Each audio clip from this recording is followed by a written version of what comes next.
ایک بار تو ایسا ہوا کہ ملک شام سے واپس آ رہے تھے حضرت عمر، ایک گھر کے پاس رک گئے، اس گھر کی عورت جانتی نہیں تھی۔ حضرت عمر اس طرح سے اجنبی لوگوں کو پوچھتے بھی رہتے تھے۔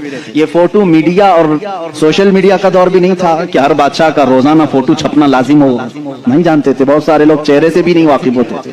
حضرت عمر معروف گئے، اس خاتون سے پوچھا خلیفۃ المسلمین عمر ابن خطاب کے بارے میں جانتی ہو؟ وہ کہتی ہاں جانتی ہوں، بہت اچھا آدمی، لیکن میری اس کو خبر نہیں، میری اس کو خبر نہیں۔ کہا کیوں؟ کہا مجھ تک اس کا غلہ پہنچا نہیں ہے، میرے گھر میں بھی فاقہ ہے۔ حضرت عمر نے کہا عمر امیر المومنین وہ مدینے میں رہتا ہے، تیرے تک خبر کیسے پہنچے گی؟ اتنی دور تو رہتی ہے ملک شام کے راستے میں۔ اس بوڑھی عورت نے کہا اگر اس کو یہاں تک کی خبر نہیں پہنچ سکتی تو اسے خلیفہ بھی نہیں بننا چاہیے۔ اگر اتنے دور کی کسی غریب کی خبر اس کو نہیں پہنچتی تو اسے خلیفہ بھی نہیں ہونا چاہیے۔ حضرت عمر اس رات اتنا روئے کہ ان کی داڑھی بھیگ گئی۔ سچ کہا اس خاتون نے، گئے بازار سے سامان خرید کر اپنے کندھے پر اٹھا لائے اور اس عورت کے گھر پہنچا ہے۔ ایک گھر مدینے کا ایسا بھی آپ نے دیکھا جہاں رات کو عورت اپنے بچوں کو تھپک کر سلاتی تھی اور ہانڈی میں کچھ جل رہا ہوتا تھا، آگ لگی ہے، ہانڈی میں پکنے کی آواز آتی۔ حضرت عمر دیکھ رہے تھے، آواز سن رہے تھے، بچوں کو ماں کہہ رہے سو جاؤ سو جاؤ، بچے کہہ رہے ماں تو روزانہ یہی بول کے سلاتی ہے، 2 دن سے پک رہا ہے، کب پکتا ہے، ہم رات کو بھوکے سو جاتے۔ حضرت عمر دستک دیتے ہیں، اس گھر والی سے پوچھتے ہیں کیا معاملہ ہے؟ کہا گھر میں کچھ بھی نہیں۔ پھر یہ ہانڈی میں کیا ہے؟ کہا پانی اور پتھر رکھی ہوں بچوں کو بہلانے کے لیے کہ اسی آس میں سو جائیں گے۔ حضرت عمر رضی اللہ تعالیٰ عنہ فرماتے ہیں مجھے اس کی خبر نہیں ہوئی، بیت المال میں گئے، پورا تھیلا اٹھایا آٹم کا، اناج کا، اپنے کندھے پر لے کر نکلے۔ ان کی غلام نے کہا یہ ہمیں دے دیں، ہم لے کر چلتے ہیں۔ سختی سے کہا قیامت کے دن کیا تو میرے اعمال کا بوجھ اٹھا پائے گا؟ مجھے اٹھانے دے۔ لے کر کیا ہے، نقاب باندھے ہوئے تھے اپنے چہرے پر۔ اس خاتون سے کہا میں روٹیاں پکاتا ہوں۔ گھر میں داخل ہو کر آٹا گوندھا، روٹیاں پکائی، بچوں کو جگایا، ان کا منہ دھویا اور روٹیاں انہیں پروسنے لگے۔ وہ خاتون کی آنکھوں میں آنسو آ گئے۔ کہا تجھ جیسا فرشتہ اللہ نے اتارا ہے، میرے گھر کئی دنوں کے بعد غذا آئی ہے۔ اس خاتون سے حضرت عمر نے پوچھا عمر کے بارے میں تمہارا کیا خیال ہے؟ عمر کے بارے میں تمہارا کیا خیال ہے؟ وہ کہتی ہے بہت نیک ہے، خلیفہ رسول ہے، لیکن کیا کروں مجھ جیسی غریب کی فریاد شاید اس تک نہیں پہنچی۔ اگر میرے بچے بھوکے مر گئے تو میں قیامت کے دن یہ شکایت ضرور کروں گی۔ حضرت عمر ہچکیاں لگ گئیں، زور سے ہچکیاں آ گئیں حضرت عمر کو۔